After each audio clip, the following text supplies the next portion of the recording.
Welcome back, and in this video we'll talk about how to go from a minimal profile to a professional profile. Okay, let's talk about your photograph. People are likely to judge the kind of person you are just by looking at you. So upload an image that makes you look friendly and approachable. It doesn't need to be formal or stuffy, but it should project some sort of professionalism. The headline is a really good opportunity to make a strong first impression by highlighting your value to the employer. Why not think of something unique? Something so spectacularly original that makes people think or smile. Something that will make people take action by contacting you to find out more about you. Let's look at some examples of unique types of headlines. These are done to immediately grab attention and get the reader to take action. So let's go through the first statement. I have assisted the last two companies to save over $3 million. Do you want to know how? Everyone's telling you not to test. Hold an emergency meeting fast. Something like that will make my audience click. I'm familiar with this audience. They'll see the funny side of it and they'll see the serious side at the same time. I find bugs in requirements within a week that saves companies millions of dollars a quarter. Contact me to find out how. I'll show you a unique strategy to find bugs in your requirements within a week that saves millions of dollars a quarter. Contact to find out how.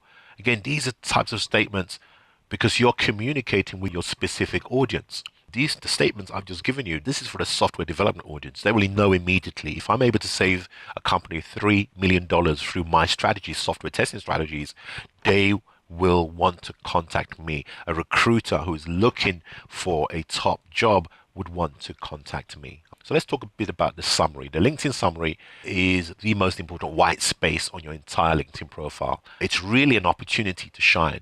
It's quickly becoming your most important tool for advancing your career and marketing your skills. Why?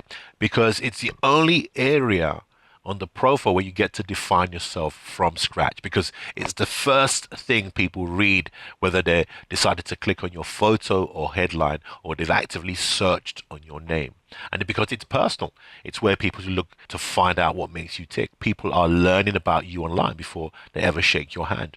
As soon as they know they're going to meet you or have a conference with you, a phone conference with you, they'll start to do their search or research online first.